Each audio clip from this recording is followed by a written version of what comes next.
Good morning, ladies and gentlemen. Welcome to the Hardwood Nation podcast with your boy CL Anthony and my main man Bryce Ward. Welcome back, Bryce. Thank you. Glad to be back. How are you It's, been? I've been great. It's been a couple of weeks. I want to say thank you to Michael for filling in for you. Michael's been fantastic for the last couple of weeks. Are you Yeah, we really refreshed? appreciate that. Yeah, I feel great, and I do want to thank Michael because you guys don't miss a beat when he's on. So, speaking of missing beats, what happened last night in Brooklyn?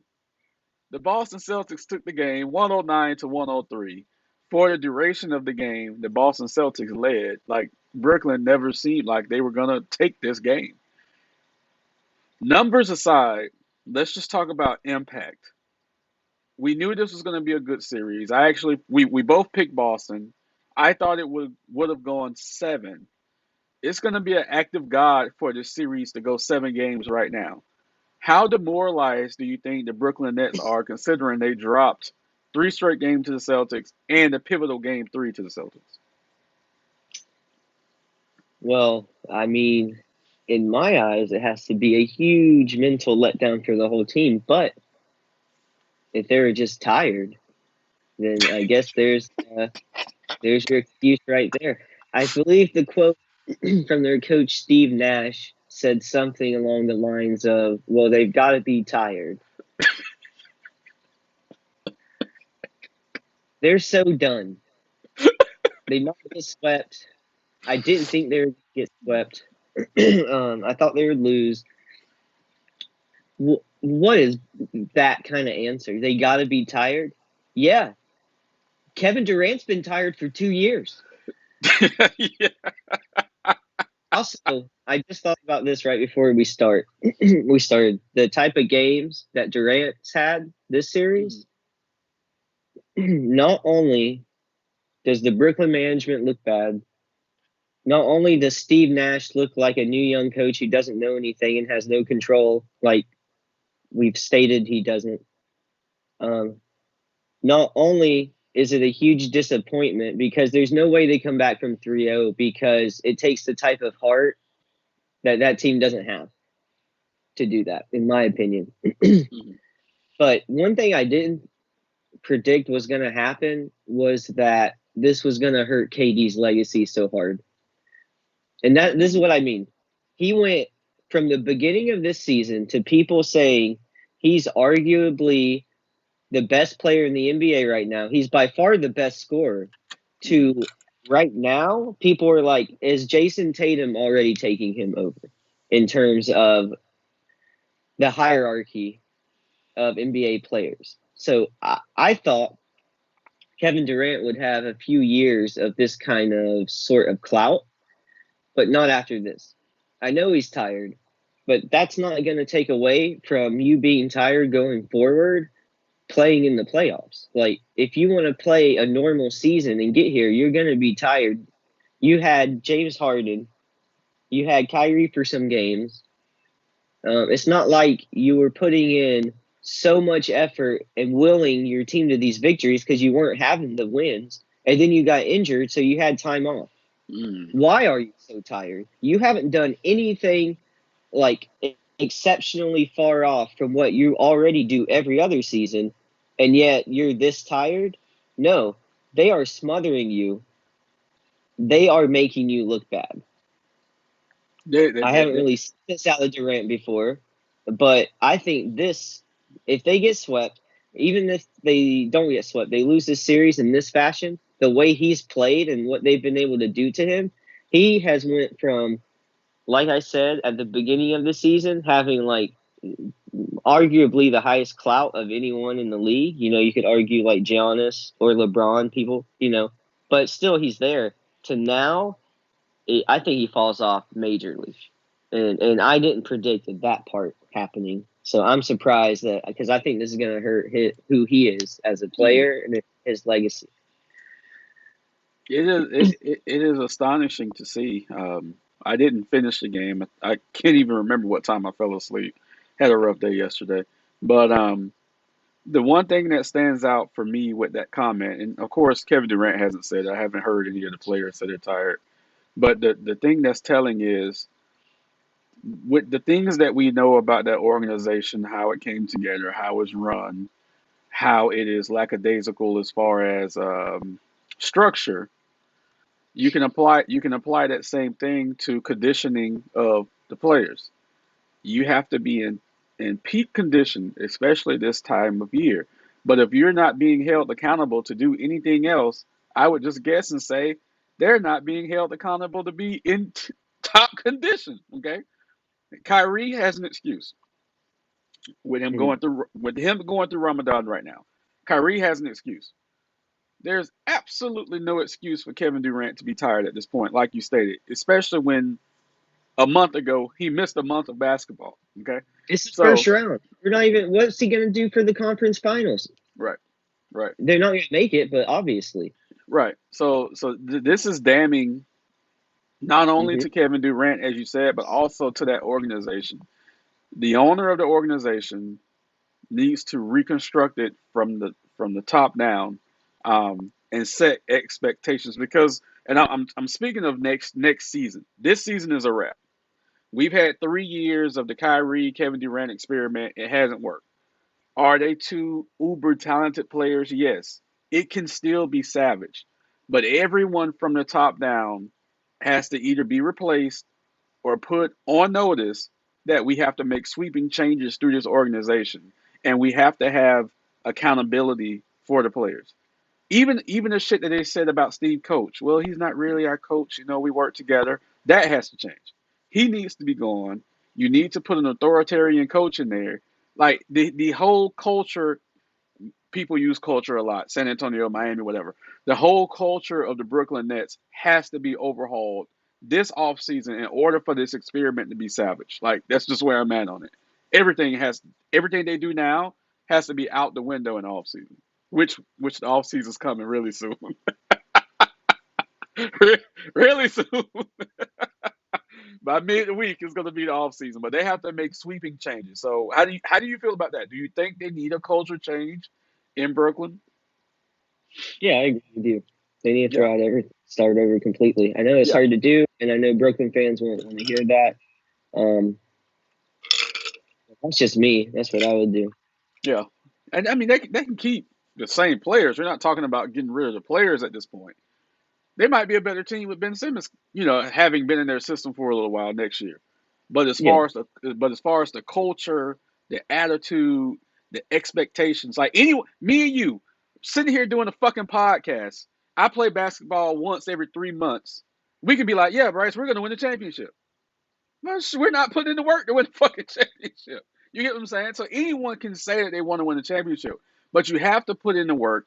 You have to live up to the expectations. And for 3 years, Brooklyn has failed miserably.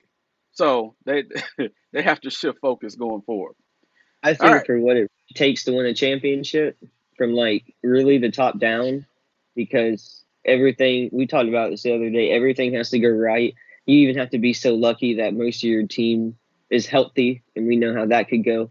Right. But literally, everything has to be so right or so in place that having this other culture that Brooklyn is built upon, where there is no accountability, I almost don't feel like the amount of stars you could throw at that team can fix that.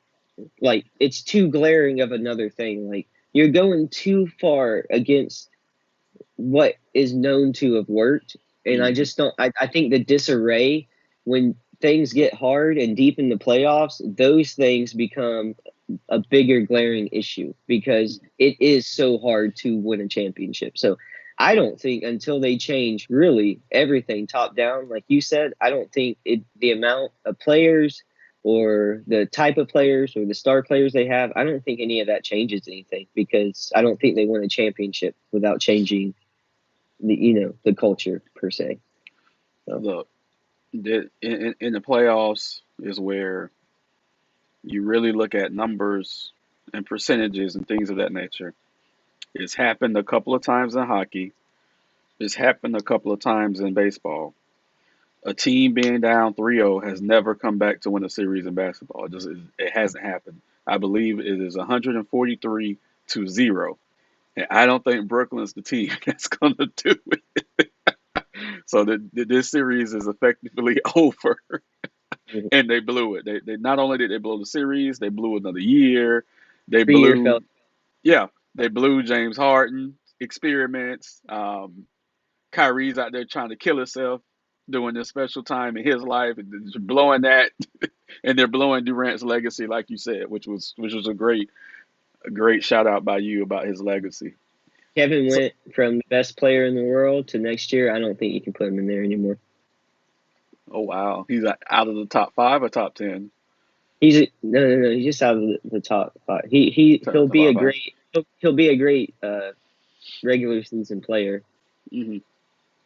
Well, I mean, outside of let's be real, outside of Steph and them, he hasn't been able to win the championship.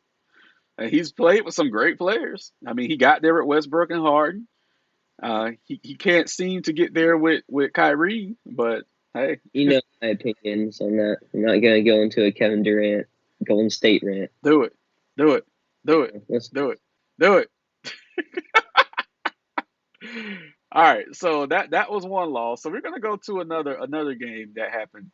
It took place. Lord, that happened yesterday. It took place yesterday. Luka Doncic made his return to the Dallas Mavericks, but Utah actually squeaked this win out in the fourth quarter to tie up the series. So right now, Dallas is at 2 games to two with Utah. Lord, forgive me, I'm so sleepy. With Luka back, do you think Dallas can finish out this series? I think so, but it definitely feels like Dallas has more pressure on them compared to the start of the series when I think even you thought Utah looked pretty dead in the water based Mhm. on the way Dallas was winning and still no Luca.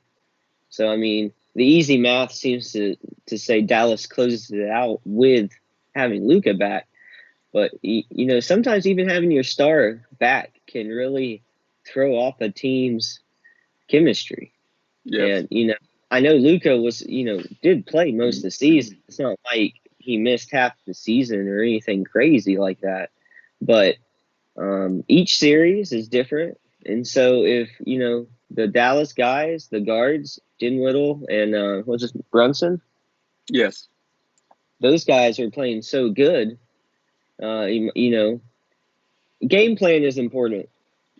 So Utah might have had a specific game plan for Dallas, and that game plan changes based on that having Luca, and then that exposes some things maybe that Dallas wasn't expecting to see against Utah. So maybe it those games were just easier for that, but that doesn't mean that Utah doesn't adjust and come back anyways, even without Luca coming back. So it's a nice little chess match to see back and forth. Hmm. Um, but I'm surprised that they were able to tie up last night's game. I mean, I know it was close, but I still think Dallas wins the series. But were you surprised last night that Utah was even able to even up the series after the way it started and having Luca back? I think I was a bit surprised at how they utilized Rudy Gobert because he had arguably his best game of the series, which isn't saying much. But he's not the type of player that you can dump the ball to and tell him to go get you a bucket. So what they did Right. was that they adjusted to where they pulled the defense off of him, and then they were throwing him just alley oops all game, all game, all game. And the last play was that, which is actually how they were able to win. So I do like the fact that they adjusted their offense to get him more involved because he is a big body and he takes up space down there. With that being said, it was still a 1 point. Mm-hmm. It was still a 1 point win. And I must say, Luca was doing Luca things in the fourth quarter. I actually thought that they were, Dallas really almost won this game. Like Luca hit this dagger three, and I was like, oh, this is it. But Mm-hmm. give Utah credit, man. They fought back. So kudos to them. You don't want to drop games at home. So kudos to them for. I mean, they really didn't protect home court, but because they lost the other game. But I think Dallas is going to win the next 2 games and wrap it up. That's just how I feel about it, and I think there's going to be some changes in Utah in the next year or two. I know some people in Orlando are looking at Donovan Mitchell. I think half the league looking at Donovan Mitchell, if we're I, being fair. dude, I think New York's looking at him too. So I've heard Orlando, Miami, New York. So just some names Charlotte out there. looking to shake things up. Maybe Charlotte makes a play for him. Nah, nah, nah, nah. They they're not gonna make any moves as far as their players. They just needed Yeah, to the coach. they just needed to scare the coach a little bit. They sent him home. All right. So the big game of the night, and this is turning into a dogfight. The Minnesota Timberwolves defeated the Memphis Grizzlies by 1 point. So now that series is tied 2-2. And after a personal phone call between me and you where I ripped Cat, he dropped 33 points and 14 rebounds. Not bad. How How many do you feel? fouls? Hold on, let me look. I got it right in front of me. Three. He didn't foul out. So only three fouls. And we're going to talk about the fouls later. But how do you feel about Minnesota squeaking out this 1 point win against the number two seed in the Western Conference? We were talking the other day about it, but in general, this is what I think is like you got Memphis, who is still generally kind of a young team. I think they maybe with the way the West went this year, there's a bit of a vacuum to be filled, and they got hot at the right time as a team in general, even without Ja, like we talked about earlier in the season. But they just hit their stride as a team all at the right time, and you know, they took the reins in the West in terms of being able to take some of these top spots from teams that we thought would be there. So being number two behind Phoenix was a bit of a surprise for me ending the season. Like we wouldn't have predicted that in the beginning of the season that Memphis would have been that high. So to me, Right. they kind of like took a couple extra steps this season that I wouldn't have guessed they would have made. So to me, that second spot um, is kind of like a fool's gold prediction. It's like not that I don't think Memphis is a good team. I just didn't think they were as solid as like the number two team in the West all season. So Minnesota is a tough matchup for them because of the size, the speed, the way the team is built, the youth. Um, Minnesota could cause problems for a couple of teams. Let's be Hmm. real. So, but the matchups between Minnesota and Memphis, that's what's creating the problems. Is like playing a team that built like that. So for me, Memphis and Minnesota are closer together than their records and their positions. Like I said, kind of would have made us believe number two against, the play-in team. But like I said, matchups and like the way you come into these series ready to play the other team, the coaches, all that matters. And we definitely see some problems with Minnesota, but the way they're playing when they're playing right is a problem for some teams, especially for Memphis. So some of these guys on Memphis need to have good games from start to finish. Jaws had a couple tough nights to like get going, and then he's finished strong, of course. But he has to play a whole game where, but they're giving him problems. So it's a very interesting series. I think I'll go 7 games. I'm still gonna go with Memphis because I think it's a big upset for Minnesota. But Memphis has to be careful. They could let it slip away easily. Like I said, they're still kind of young. They don't have a ton of this experience right now. They could make a dumb mistake when it matters most. Any team could do that, and in the playoffs, you can't afford to do that in times when it matters. So they could let it slip away. They could just get beat. I still think it's Memphis's to lose, though. Yeah, I'm looking at the the box score now, and Ja shot 4 for 13, which is, I mean, he's not the best shooter in the world, but that's horrible. Now he did impact the game with assists. He had 15 assists. He had 8 rebounds. He only had 11 points, but Desmond Bain's points, because he had a stellar night, 34, kind of averages that out. So if you take his average and Ja's average, you're right there. So they didn't lose as far as in the point total. Now, Bain was curious because he shot 12 threes and made 8 of them. So he was on fire all night long. So this is the second time that we've seen Minnesota beat Memphis, where Memphis didn't necessarily play bad. Like this series is so odd. Now, Memphis head coach Taylor Jenkins did complain about the officiating at the end of the game, and I'm paraphrasing, but he pretty much says the worst officiating he's ever seen in his life. So, and he was like, "Whatever fine I get, I'm getting it because this is ridiculous." Now, so that made me dig a little deeper into the analytics of it this morning, and there were 25 free throw attempts for Memphis as compared to, my eyes aren't working this morning, for Minnesota, 40 free throw attempts. So that's a huge gap for a 1 point game. Very huge gap for a 1 point game. So that's what he was upset about. So Memphis kind of had the hot shooting from the 3 point line. Minnesota had the hot shooting from the free throw line because they made 31 of 40 free throws, and Memphis shot good too, 19 of 25 free throws. So I can see where Memphis's head coach was like, yeah, the officiating determined the game, determined the loss for them. So we'll see what happens in game five. Game five, of course, is pivotal like game three. Game five is going to be in Memphis. Whoever wins this game is going to win the series. That's Let just me how ask it you is. something quick. Because certain fans that watch not only basketball but other sports to bring this up, the coach for Memphis brought it up. For basketball, it just feels like it's too glaring because of the amount of control that they can truly have because there's not as many variables on the court, it feels like, as compared to other sports. But what's the real way to fix the NBA officiating problem? Because it's always been a problem.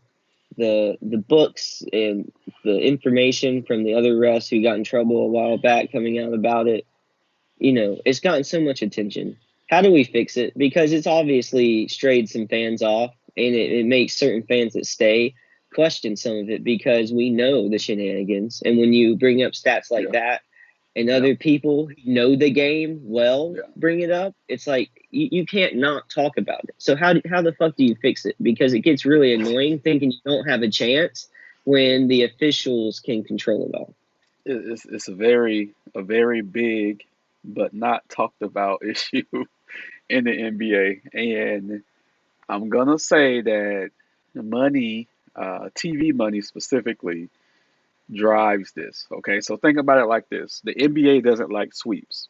The reason why the NBA doesn't like sweeps is because the more games you have, the more room for advertisers you have during your product, right? So you can accumulate more money by these people paying for ad space during your games. So the NBA doesn't like short series.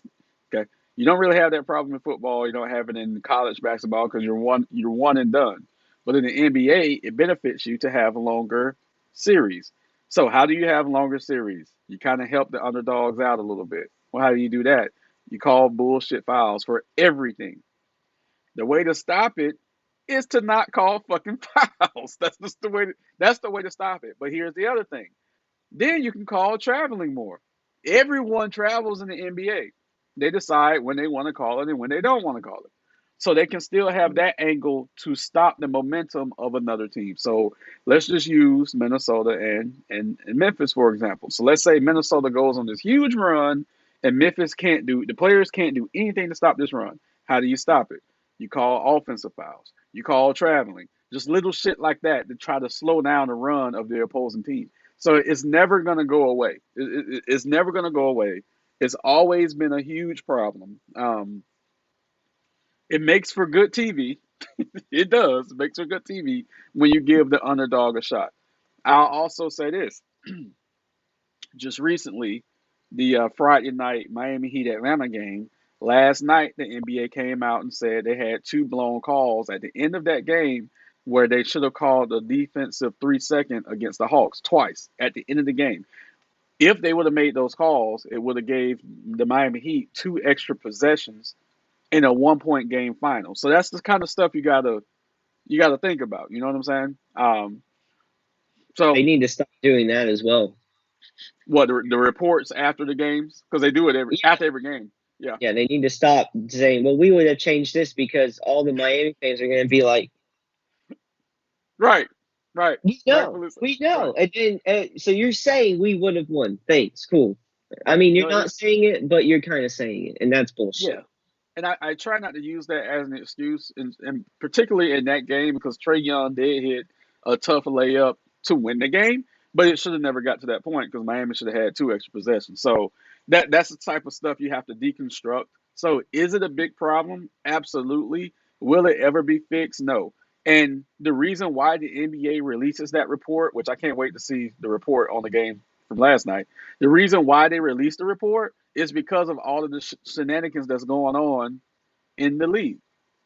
The conspiracy theories, the fixed games, the fixed drafts. 90% of that shit is real. It's just we haven't seen it in a while, but all those old stories about the NBA being fixed is absolutely real. There was one time when a team would open a brand new arena, they would be in the NBA finals. That was real. I'm like, every time they got a new arena, they would be in the finals. It was absurd. I'm like, what is this? Yeah. Milwaukee opened a new arena 2 years ago. Look what happened. Think about it. I'm telling you. Think about it. Think about it. Magic. Well, no, That was after. That was after yeah, y'all run though. Yeah. it was like the That, year after. but we've had two All Star games and shit there. Um. But yeah, that to go back to your question though, it'll never be fixed. They just have to. They have to pick and choose their moments so it's not glaring for people to be like, hey, what's going on there? This is like a side topic in a way, but like if because they say a lot of people are going from cable just to streaming. If the Mm, money got taken out of cable and these sports organizations took their money to streaming, where all that money is based off subscribers instead of mm. actually having people tune in, you're already paying. It doesn't matter what you're watching technically on that service. Would that maybe fix some of it? Just because the money is coming in a different way. So you're not paying to watch 7 games, you're just paying to watch the playoffs. It It, doesn't it's not matter how far those games are it's not or going to how. fix it because no business is going to turn down an opportunity to make more money. Does that make sense? Well, yeah, So because they would still have people coming to the games. You would still have a lot just from having the extra games on it, not just the right, TV money, I guess. So right. And the it's just last thing I'll say about this is for the league because a lot of people don't know this. Playoff money is not on the books. Playoff money is not budgeted for. Okay, so you still have to pay the players and you still have to pay the arena staff, but everything else that you earn from playoff money is bonus money. So keep that in mind too. Okay. Um, yeah, that's a huge one. Keep that in mind. Um, so I'm not going to talk about this game a lot because I was on the road and missed it completely, so I don't know what the hell going on. But I do know Toronto was able to beat Philadelphia. Um, I think we both believe Philadelphia is going to win this series, but kudos to the Raptors for winning at least one home game. Now the series will shift to Philly, where I believe Philly's going to wrap this up.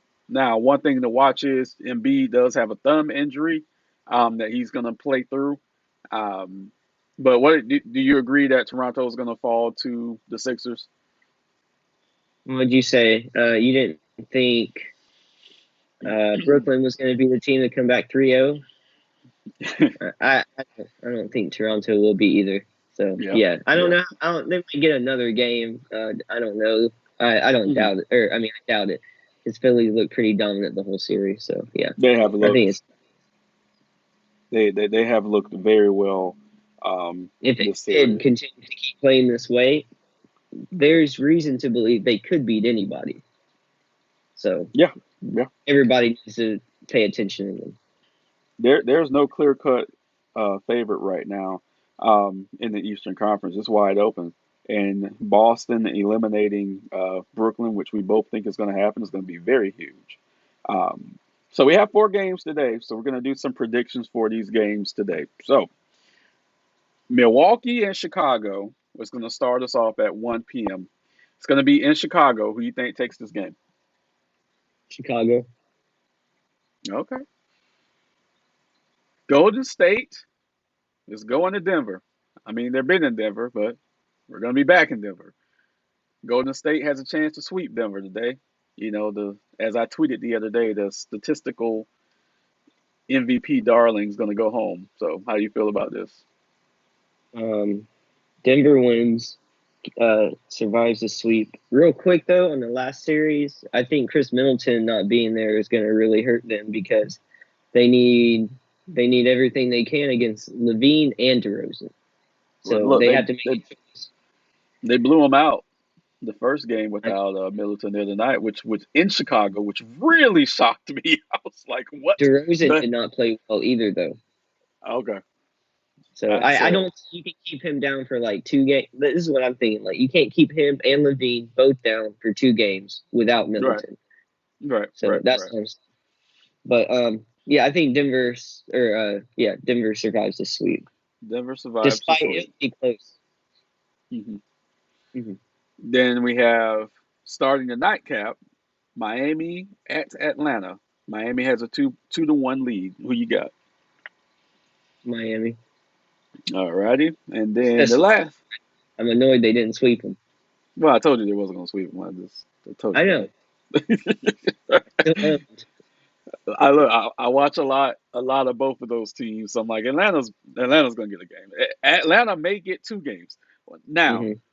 will I be nervous if Atlanta wins today? Slightly, I'll be nervous, but that's why you have home court. So, do I want the Heat to win today? Yes. Um, then we have Phoenix and New Orleans. In New Orleans, series is up. Phoenix is up 2-1 in the series. Who you got? Chris Paul had another fantastic fourth quarter the other night um, to help them win that game. So who do you got tonight? New Orleans. Got it. So I'm going with Milwaukee. I'm going with Golden State. I'm going with Miami, and I'm going with New Orleans as my picks for tonight because I think the Pelicans are going to wake up and if you can just stop Chris Paul for 1 quarter right now with Devin Booker out, I think they'll win those games. So because I think now New Orleans could upset Phoenix. We talked about that offline the other day. I think New Orleans could upset Phoenix now without Devin Booker. So yeah. Anything else you got for us, Bryce? No, I think that's it. It's in for some good games tonight. Kudos to Yes, New Orleans for being able to take advantage of the spot. Kudos to McCollum for making it look like he's, you know, great because he is.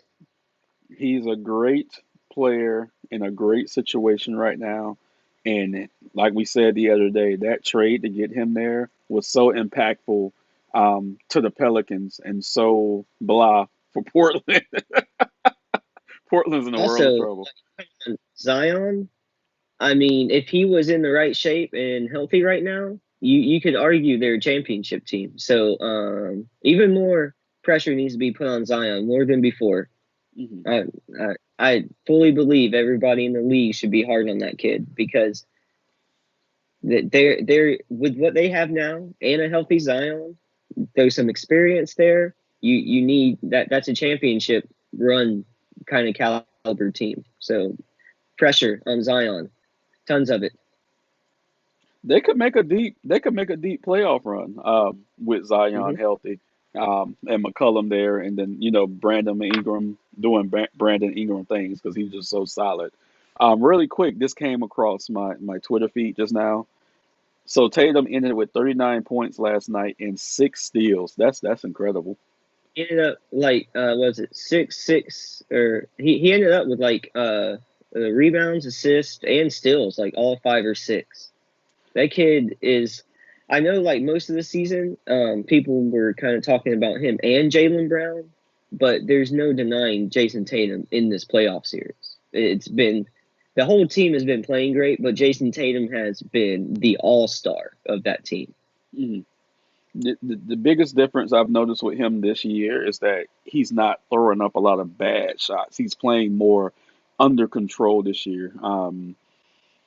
I think in years past he was kind of letting that Kobe talk get to his head, and he was shooting Kobe Bryant shots, and I don't think that was necessarily working for him. But as long as you can shoot within the offense, which he's doing right now, I think for him, I'm still not going to say he's up there with Kobe because I think we people crowned him too young. But he's going to be a decent little NBA player. So, and He's still I'm young. say what? He's still really young. Yeah, yeah, that's what I'm saying. Like he's not going to be the next Kobe like people were talking about, but he has a chance to be because he's slightly a two-way player. Um, he could be up there with Durant as far as his scoring prowess, and I might, let's say, in 3 years, put him ahead of Durant because Durant is a decent defender, but I think Jason Tatum can be a better defender. So that, like you were right when you mentioned that earlier, that might be the talk going forward that people might start putting Tatum ahead of Durant. So yeah, we can very well see that. So that's just gonna be it for this week's episode of the Hardwood Nation podcast. Please like, subscribe, and share our content. Comment on all of our nonsense, and we will respond to all of your nonsense. Subscribers are still going up, Bryce. We're +9 this month. +9. We'll take it. We haven't hit the magic number yet, but we're getting close. Um, so, yeah, thank you. Everyone stay safe and goodbye.